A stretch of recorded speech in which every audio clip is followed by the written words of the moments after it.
Welcome to steno with Paras. Dictation start होगी 5 second बाद।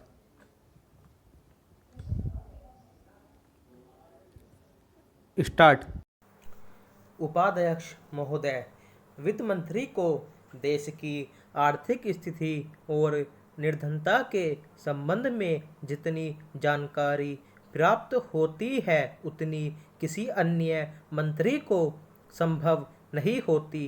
Budget बनाते समय वैसे तो बजट में आय व्यय का ब्यौरा होता ही है, लेकिन मूल रूप में देश की आर्थिक नीतियों में किस प्रकार का परिवर्तन हो तथा किस मार्ग पर वह देश को चलाना चाहते हैं, सरकार का लक्ष्य क्या है, इन सब नीतियों का बजट में विवरण होता है। हमारे वित्त मंत्री चाहे जिस पद पर भी रहे हों, चाहे वे मुख्यमंत्री रहे हों या केंद्रीय सरकार में रहे हों, उन्होंने शानदार काम किया है।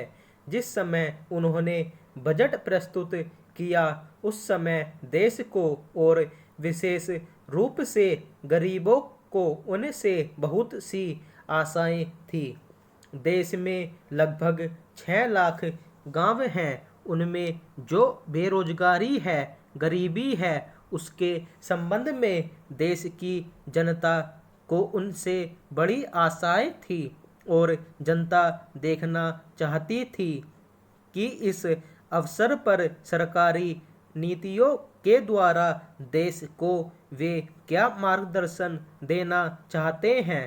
पहला, इस दृष्टि से 3 महत्वपूर्ण बातें इस समय देश के सामने थी। देश का आर्थिक विकास तेजी से हो, आर्थिक अधिक लोगों को काम मिल सके और मूल्यों में स्थिरता आए।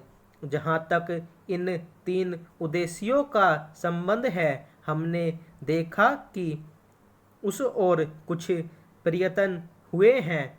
विशेष रूप से गरीबी हटाओ के संबंध में इस देश में जो चर्चा चल रही है, इस बजट में कुछ सीमा तक उसका उल्लेख मिलता है, क्योंकि जितने भी प्रत्यक्ष कर लगे हैं वे ज़्यादातर धनी लोगों पर और विशेष रूप से शहर के लोगों पर लगाए गए हैं।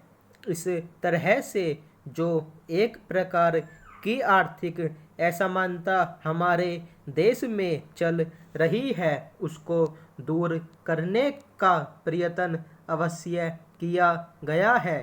लगभग 5 दशक पूर्व जब हमारा देश स्वतंत्र हुआ था, उस समय देश में जितने सरकारी कर्मचारी थे वे ऐसा समझ बैठे थे कि अब तक देश में जिस तरह से अंग्रेजों का प्रशासन चल रहा था उस तरह से काम नहीं चलेगा, क्योंकि कांग्रेस के जो नए लोग आए थे, जो मंत्री बने थे, वे लोग धन के मामले में त्यागी आदमी हैं।